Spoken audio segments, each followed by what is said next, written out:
Bonjour à tous, bienvenue dans cette vidéo dans laquelle on va parler vraiment pâtisserie. Nouveau concept aujourd'hui et je pense que si ça vous plaît, on va le continuer un peu. On va essayer de faire sauter des mythes en pâtisserie, pas juste pour faire sauter des mythes, pour vous aider à progresser drastiquement et on va essayer de résoudre vos plus gros problèmes de pâtisserie. 10 minutes de vidéo à peine pour vous aider à avoir une énorme différence dans votre vie en pâtisserie.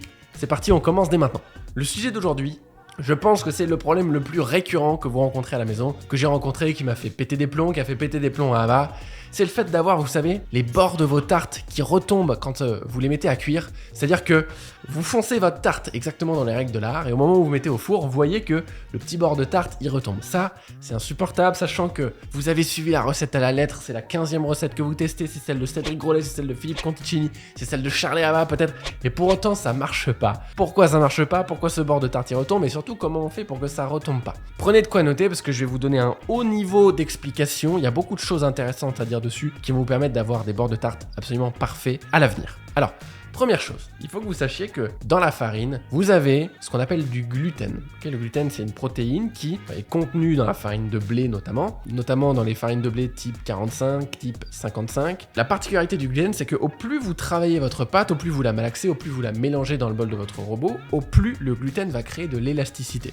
C'est-à-dire que, imaginez que toutes les petites protéines de gluten, elles vont s'entremêler au fur et à mesure que vous mélangez votre pâte. Et au bout d'un moment, elles vont devenir de plus en plus élastiques au fur et à mesure qu'on travaille la pâte. Et plus on tend cet élastique, plus quand on va la mettre au four, il va se redétendre et la pâte va être amenée à se rétracter. Donc la première chose à comprendre, c'est comprendre le gluten. Je vous expliquerai ensuite comment on fait du coup pour pas trop le travailler, etc. Et point numéro 2, ça va être la température de votre pâte au moment où vous enfournez. Vous mettez votre pâte foncée au four parce que dans la pâte, notamment la pâte sucrée qui est la pâte principale à foncer, vous avez énormément de beurre. Si vous mettez la pâte qui est à 10 degrés légèrement fraîche, vous la foncez, votre beurre il n'est pas assez froid et du coup quand vous mettez votre pâte au four, le beurre qui est dedans il fond très vite avant même que la pâte ne commence à croûter. Qu'est-ce qui se passe quand une pâte est au four? Elle va sécher très vite et du coup elle va croûter et une fois qu'elle est croûtée, elle bouge plus. C'est-à-dire que vos bords de tarte ils retombent jamais jusqu'en bas, ils retombent un peu et puis après elle fige parce que la pâte elle est cuite. Donc ce qu'il faut qu'on fasse, c'est que notre beurre doit être suffisamment froid pour qu'on puisse mettre la tarte en cuisson et que le beurre ait à peine le temps de fondre que la pâte a déjà commencé à cuire. Et pour ça, il faut qu'elle parte de très froid. Avec ces deux informations, gluten et température du beurre, comment on fait pour avoir une pâte qui est nickel? Numéro 1, vous devez absolument pas trop travailler votre pâte et surtout vous devez la laisser reposer.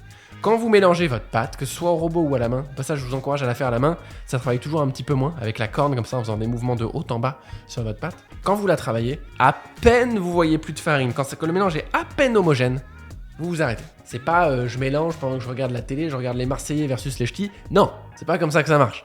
Vous mélangez à peine, dès que c'est à peine homogène, on s'arrête. Là, on sait que le gluten a quand même déjà été travaillé, mais on n'est pas allé trop loin.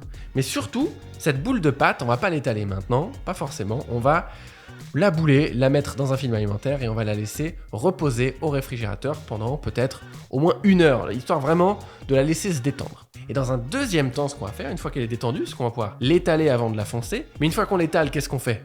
On la retravaille finalement. Donc, une fois qu'on l'étale, on la relaisse se reposer pendant, pourquoi pas 1 heure. Ici, vous pouvez la mettre un petit peu au congélateur aussi pour la bloquer, pour pouvoir la foncer un petit peu plus rapidement. Peut-être 10 minutes au congélateur, après vous la passez au réfrigérateur. Et une fois qu'elle est bien froide, bien reposée, vous pouvez la foncer. Une fois qu'elle est foncée, c'est très important. Vous l'avez foncée nickel, vous apprenez à foncer dans les règles de l'art, absolument, bien sûr. Une fois qu'elle est foncée, vous la passez une demi-heure à 1 heure au congélateur avant de la cuire. Préchauffez votre four pendant ce temps-là. Et une fois que votre four est chaud, 160 degrés, vous mettez votre tarte quasi congelée, très froide, au four pendant une trentaine de minutes. Et je vous assure que vos bords de tarte ne vont plus jamais retomber. Vos tartes vont être nickel, vont être laser, vous allez décercler super facilement et vous allez avoir des magnifiques résultats. Donc voilà pour comment on peut faire casser ce mythe de les bords de tarte retombent, j'en ai marre, je sais plus comment faire. Voilà exactement ce qu'il faut que vous fassiez, dans quel ordre et pourquoi ça tombait. Si ça vous plaît d'apprendre un peu comment fonctionne la chimie de la pâtisserie, pourquoi il y a des choses qui fonctionnent, pourquoi il y a des choses qui fonctionnent pas, comment on fait pour que ça marche, je vous laisse mettre un like et me dire en commentaire ce que vous retenez de cette vidéo et sur quel type de problématique vous voudriez qu'on fasse la prochaine. Moi je vous souhaite une bonne journée, je vous dis à bientôt, ciao.